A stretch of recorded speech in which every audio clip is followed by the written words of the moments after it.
लेकिन जब से राव नरबीर बने हैं तो वो तो आपको भी नजर आ रहा है, जो बिल्कुल गुड़गांव कूड़ा घर बना हुआ था। तो आज मेरे साथ अगर आप न्यूज चैनल पे रहते हो, एक्टिव हो, आप इसी एरिया में चल के दिखाओ, जो पहले जो बुरा हाल था आज उसमें बहुत ज्यादा सुधार आया है। और उसका मैं श्रेय केवल राव नरबीर को ही देता हूँ। ये भी है, मान लो बिजली का बिल आ रहा है, किसी कारण से बिजली डिपार्टमेंट की कमी है, मेरा बिल आना चाहिए 500 रुपये, उसने भेज दिया 5,000 रुपये। इसमें मेरा क्या कसूर है? जो बिजली मीटर चेक करने वाले आते हैं वो आते ही नहीं, वो अपनी मर्जी से लिख जाते हैं।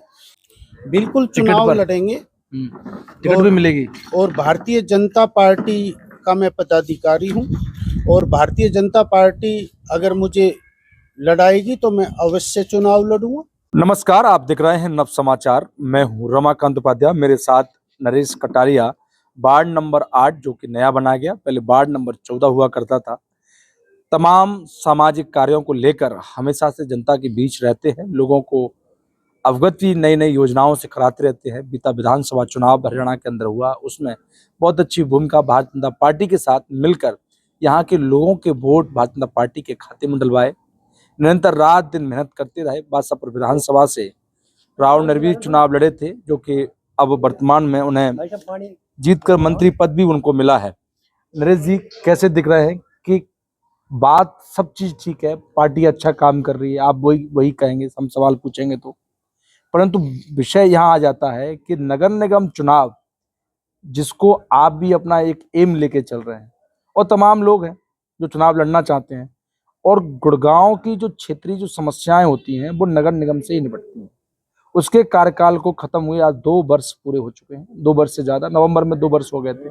कैसे देख रहे हैं कि आज समस्याएं वहीं के वहीं हैं, जनता परेशान है और चुनाव नहीं हो रहे हैं? सरकार आपकी चुनाव कराने की मंशा रखती है? देखो, जो आपने ये कहा कि जो समस्याएं हैं वो जैसे पहले थी वैसे ही आज भी है, तो मैं आपकी इस बात पे तो सहमत नहीं हूं, क्योंकि जो पीछे विधानसभा भारतीय जनता पार्टी की ही सरकार थी, लेकिन गुरुग्राम से तो हमारे थे सीताराम सिंगला के लड़के सुधीर सिंगला जी, और हमारे यहाँ निर्दलीय विधायक थे राकेश दौलताबाद। तो उस टाइम पे हमने काम में जरूर ये देखा, शायद हमारी थोड़ी बहुत अनदेखी हुई है, लेकिन जब से राव नरबीर बने हैं तो वो तो आपको भी नजर आ रहा है, जो बिल्कुल गुड़गांव कूड़ा घर बना हुआ था। तो आज मेरे साथ अगर आप न्यूज चैनल पे रहते हो, एक्टिव हो, आप इसी एरिया में चल के दिखाओ, जो पहले जो बुरा हाल था आज उसमें बहुत ज्यादा सुधार आया है। और उसका मैं श्रेय केवल राव नरबीर को ही देता हूँ। चुनाव के बाद जी, चुनाव से पहले 150 करोड़ रुपया की लागत से इस वार्ड में कई तमाम ऐसे कार्य हुए हैं, तो अच्छा तो होना ही था नरेश जी, ऐसा मानते हो क्या? नहीं देखो, आप ही कह रहे हैं इसलिए? नहीं, देखो, बिल्कुल 150 करोड़ रुपया जरूर आया इस वार्ड में। ये वार्ड नंबर 14 था, जैसे आपने बताया, अब ये वार्ड नंबर 8 हो चुका है। तो वार्ड नंबर 14 में जो हमारे पार्षद थे वो नगर निगम से जरूर लेकर आए, और अगर मैं कुछ बुराई करूंगा या मैं कहूँगा 150 करोड़ यहाँ पे नहीं लगा, उसमें भ्रष्टाचार हुआ है, तो आप भी और आपके दर्शक ये सोचेंगे भाई ये भी इलेक्शन लड़ने की तैयारी कर रहा है इसलिए ये उसकी बुराई करता है।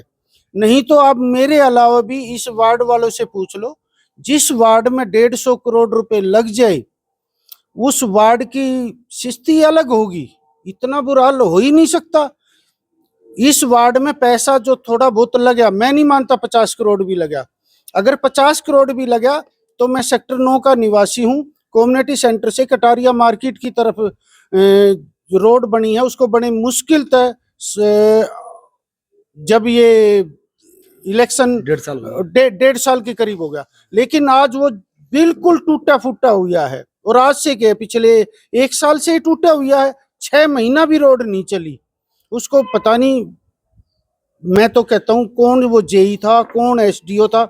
चलो हमने कोई एक सही आदमी नहीं चुना, लेकिन कम से कम जेई एसडीओ को तो सरकार चुन के भेजती है, वो तो एक क्वालिफाइड व्यक्ति होते हैं। तो बहुत बुरा हाल है। कौन सा काम ऐसा हुआ है जो बिल्कुल ठीक हुआ? जो 5 साल का टाइम पीरियड है वो 1 साल भी नहीं चलता। ऐसे पैसा लगा है यहाँ पे। अच्छा, पहचान परिवार पत्र को लेकर बड़ी समस्या बीच में आई, तो उस पर सरकार ने भी कई चीजें भी ठीक की हैं।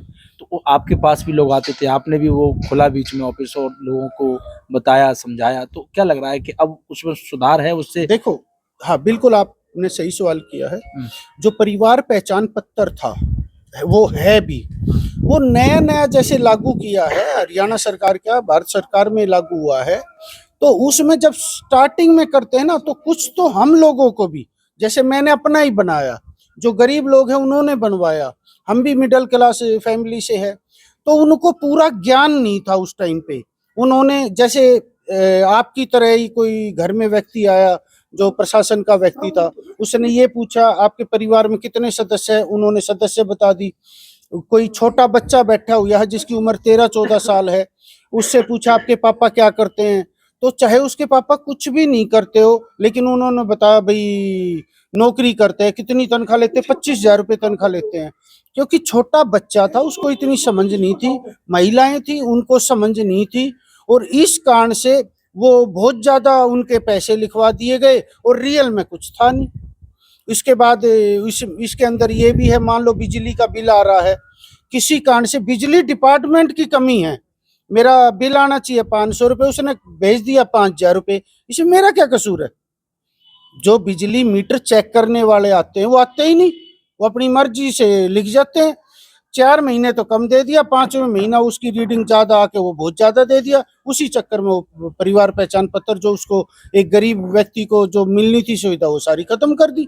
तो कुछ इस प्रकार की त्रुटियां रही है जिनको अब ठीक करने का काम ये सरकार कर रही है। नरेश कटारिया काफी लंबे वक्त से निस्वार्थ भाव से जनता के बीच उनकी सेवा में, उनके कार्य, जनहित के कार्य करने के लिए लगे हुए हैं। चुनाव की तैयारी है, लड़ेंगे? बिल्कुल टिकट चुनाव पर? लड़ेंगे टिकट भी मिलेगी? और भारतीय जनता पार्टी का मैं पदाधिकारी हूँ, और भारतीय जनता पार्टी अगर मुझे लड़ाएगी तो मैं अवश्य चुनाव लड़ूंगा। टिकट ना मिली तब भी लड़ेंगे? चलो वो तो देखो समय बताएगा, क्योंकि चुनाव मैं अकेला नहीं लड़ता, यहाँ की जनता लड़ाती है चुनाव, और वो जनता के बीच जाएंगे जैसा जनता कहेगी, क्योंकि जनता के कारण तो हम आज यहाँ बैठे हैं। जनता अगर वो चाहेगी तो हम लड़ेंगे, अगर जनता नहीं चाहेगी तो नहीं लड़ेंगे। आप पार्षद बन जाते हैं, वही 150 करोड़ का इस बार आपको काम मिल जाता है, तो 150 करोड़ रुपए आप लगाएंगे, हम अपने वार्ड में लगाएंगे? मुझे अगर यहाँ की जनता ने मौका दिया तो मैं बहुत बड़ा वादा तो करता नहीं भाई हम चांद सितारे तोड़ लेंगे या हम इसको पेरिस बना देंगे, लेकिन एक मैं वादा करता हूँ आपके चैनल के माध्यम से, 100% लोगों को कोई संतुष्ट नहीं कर सकता, लेकिन ये हम वादा करते हैं कि 80% से ज्यादा लोगों की हम संतुष्टि करेंगे जो भी हम काम करेंगे। और जो संतुष्टि पत्र जो पार्षद देता है वो संतुष्टि पत्र तो आगे भी पार्षद ही देगा, क्योंकि ये नियम है। लेकिन हम जहां काम होगा ना वहां के लोगों से बात करके, और जब संतुष्टि पत्र देंगे तो वहां भ्रष्टाचार हो ही नहीं सकता। जब पब्लिक की संतुष्टि है, वहां के लोगों की संतुष्टि है, तो फिर कोई दिक्कत ही नहीं। अब तमाम लोग जो कि कांग्रेस, अभी चुनाव विधानसभा हुआ, कांग्रेस के साथ चले गए थे, वोट भी गिरवा रहे थे, सबको पता है। अब वो भारतीय जनता पार्टी की टिकट मांगने जाएंगे और मांगने की इच्छा भी रख रहे हैं, इन सब चीजों को कैसे देखते हैं? देखो, मैं भारतीय जनता पार्टी का एक छोटा सा पदाधिकारी हूँ। ये काम तो जो शीर्ष नेतृत्व है, जो हमारे जिला के अध्यक्ष है या हरियाणा अध्यक्ष है, डिसीजन तो वो लेंगे, लेकिन उन्होंने स्पष्ट बोल दिया, जिन लोगों ने विधानसभा जो अब पीछे हुआ था, जिन लोगों ने अलग अलग पार्टियों में चले गए, भाग गए, चले गए, उन लोगों को टिकट नहीं दी जाएगी, ऐसा हमारे पदाधिकारी बोलते हैं, और ऐसा होगा। कहते हैं कि मैं तो इंद्रजीत का आदमी हूँ, उसको कैसे देखेंगे फिर? देखो, इंद्रजीत हमारे यहाँ के सांसद है और वो भारतीय जनता पार्टी के सांसद है, तो क्या इसका मतलब फिर इंद्रजीत ने बोला कि आप कांग्रेस ज्वाइन कर लो? इसका मतलब तो फिर यही होगा। और अगर हमारे सांसद महोदय भी ऐसे लोगों का अगर पक्ष लेते हैं और ऐसे लोगों की सपोर्ट करते हैं, तो इसका मतलब तो वो कार्यकर्ता नहीं, उनके ऊपर किसी ऐसे व्यक्ति का हाथ था जिसके कारण उन्होंने पार्टी को छोड़ा है, ये तो स्पष्ट जाहिर होता है। मैं तो आपके चैनल के माध्यम से सभी पदाधिकारियों से, सभी शीर्ष नेतृत्व से यही कहूंगा, जो बागी हुए थे उनको बिल्कुल भी पार्टी में ना लेकर आए, और नगर निगम का चुनाव अपनी पार्टी के सिंबल पे जो लड़ेगा उनको अच्छा बहुमत से लोग जिताएंगे। ये तो आपने भी खुद देख लिया, जो लोग ये अब कांग्रेस की तरफ भागे थे उनका कारण यही था भागने का।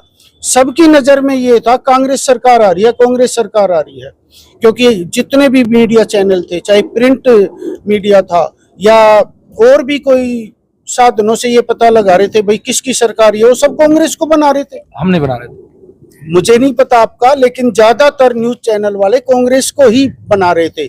इसलिए कुछ लोगों का जनाधार नहीं होता।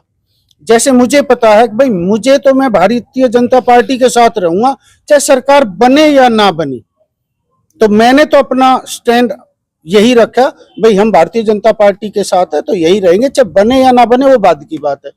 वो हरियाणा के लोगों ने भारी बहुमत सरकार बना दी और आज भी हम बीजेपी में है और पहले भी बीजेपी में थे। नरेश जी, कैसे अभी कितनी अपने बाढ़ की समस्याएं जो हैं जनता आपके पास आ रही है?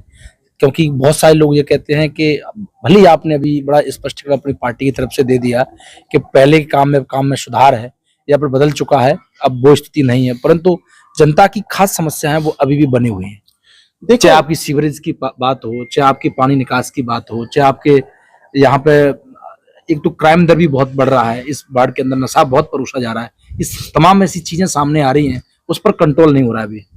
देखो, बिल्कुल जो आपने बात कहा है वो सत्य है, नशा भी है। और खासकर मैं तो अपने वार्ड की कह रहा हूँ, हमारे वार्ड में बहुत ज्यादा नशा है।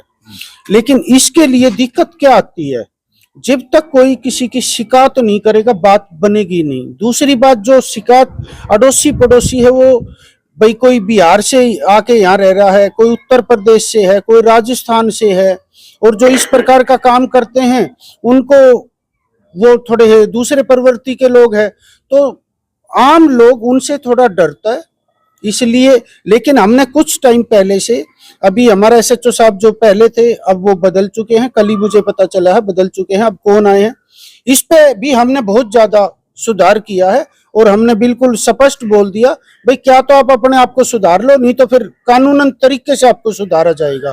और बहुत बदलाव है। दूसरी बात, जहां साफ सफाई की है, साफ सफाई मैंने पहले भी बोला है, बहुत अंतर है। और सबसे बड़ी बात मैं बताता हूं, जो जेई एसडीओ कभी फोन नहीं उठाते थे, अब 1 सेकंड में फोन उठता है। तो हमारी अब संतुष्टि है, मेरी तो है, और मेरे हिसाब से जनता की भी होनी चाहिए। अतिक्रमण को लेके बहुत चर्चाएं चल रही हैं टूटने की।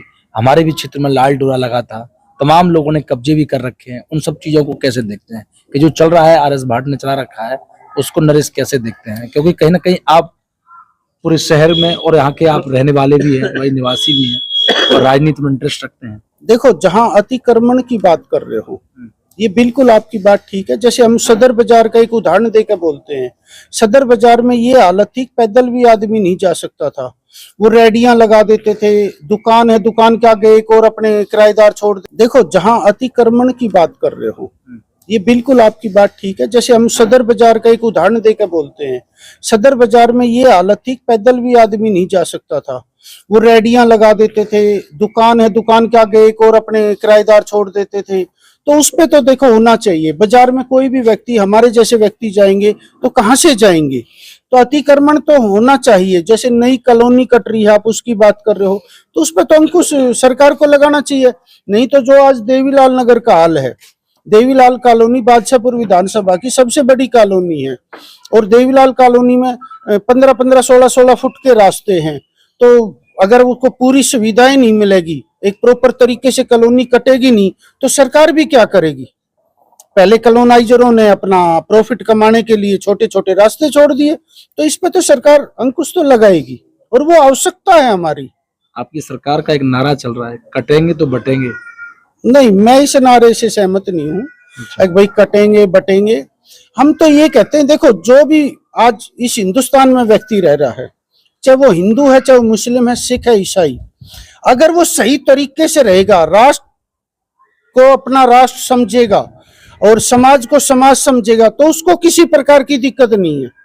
और जो गंदी प्रवृत्ति के लोग हैं, चाहे वो कोई सा भी व्यक्ति है, चाहे वो किसी भी धर्म से है, तो उसके खिलाफ तो ये सरकार बिल्कुल कड़े शब्दों में बोलती भी है और कार्य करती भी है। अपनी बार की खास कोई 3 समस्याएं जो कि आप जीतते हैं या फिर उन मुद्दों के साथ में चुनाव लड़ेंगे? देखो, हमारे वार्ड में जो आप वार्ड 8 बता रहे हो, सबसे बड़ी तो समस्या है, जैसे देवीलाल कॉलोनी है, बहुत बड़ी कॉलोनी है और यहाँ तकरीबन मिडिल क्लास के लोग रहते हैं। सेक्टर 9 की एक हुड्डा डिपार्टमेंट की जो HSVP डिपार्टमेंट है, उसकी जमीन थी और उसमें नगर निगम द्वारा पार्क बना दिया गया। अब यहाँ के लोग वहां पे सुबह सुबह घूमने चले जाते हैं, शाम के टाइम घूमने चले जाते हैं, बुजुर्ग लोग हैं वो चले जाते हैं। सबसे पहले तो ये जो इसको अब HSVP डिपार्टमेंट है, इसको तोड़ने की बात कर रहा है। हमारे लिए तो सबसे बड़ा मुद्दा तो ये है भाई, ये तोड़ा ना जाए। ये यहाँ लोगों की सुविधा के लिए हर सरकार चाहती है भाई हम स्वस्थ रहें।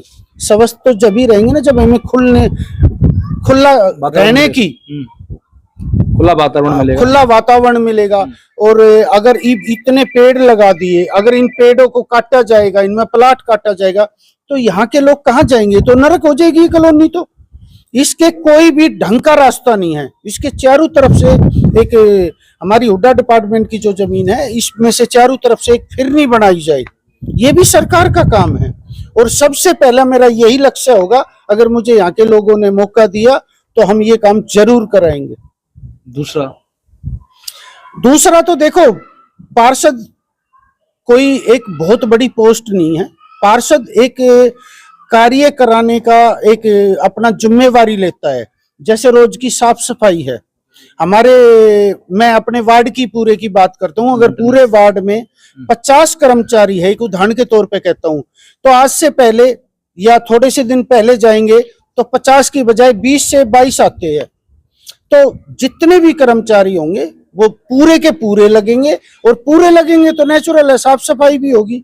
जहां तक पानी की ही बात है, भाई पानी की अगर कोई कमी है तो हम उसमें जो भी कमियां होगी उसको ठीक कराने का काम करेंगे। और बहुत सारी ऐसी समस्याएं हैं जो है तो छोटी छोटी लेकिन दिखती बहुत ज्यादा है। वो अभी ये रोड डाल दिया गया है सामने, जो खाली ग्राउंड पड़ा रहता था हुड्डा का, ये पूरा इसको क्या दिखते है? रोड डालने का क्या औचित्य है? क्या वहाँ प्लॉट कटेंगे या दुकानें बनेंगी, क्या होगा वहाँ? नहीं, वो जो आप उधर की बात कर रहे हो, हाँ, वो लगभग 16 एकड़ जमीन है जो अपने सिविल हॉस्पिटल के सामने या कॉलेज के सामने है। वो एक अनप्लान्ड लैंड थी। उस पे मैं बिल्कुल इस बात से सहमत हूँ कि वो HSVP की जो प्रॉपर्टी है उस पर वो प्लाट काटे, हमें कोई ऐतराज नहीं है। लेकिन जो इधर है इसको छोड़ दे, सेक्टर 9 के साथ, जिस पे करोड़ों रुपए नगर निगम ने लगाया, वो पैसा नगर निगम का नहीं है, मेरा और आपका पैसा है। वो पहले बात तो लगाया क्यों? अगर लगाया है तो उसको क्यों तोड़ा जा रहा है? हमने वहां पे बहुत सारे पेड़ लगाए हैं और वो पेड़ क्यों काटे जा रहे हैं? और अगर मान लो नगर निगम से परमिशन दे दी आपने पैसा लगाने की, तो अब उसको तोड़ने की क्यों बात कर रहे हैं?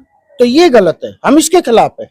आज वो वहां पे बहुत अच्छा पार्क बना हुआ है, अब किसी भी टाइम चले जाओ, कम से कम 150 बुजुर्ग व्यक्ति, महिलाएं जरूर पाएगी। उनका आशियाना छीनने का काम किया जा रहा है। मैं इस मामले से सख्त खिलाफ हूं, उनका आशियाना या वो पार्क नहीं तोड़ा जाए। हमारे साथ वार्ड नंबर 8 से नरेश कटारिया, जो कि पार्षद के उम्मीदवार रहेंगे, इस बार चुनाव लड़ने की उनकी तैयारी है। देखना ये होगा, क्योंकि तमाम उन्होंने काम जनता के हित, जनहित के लोगों के बीच जाके कराने का हमेशा से उन्होंने निस्वार्थ भाव से लोगों के बीच काम किया है।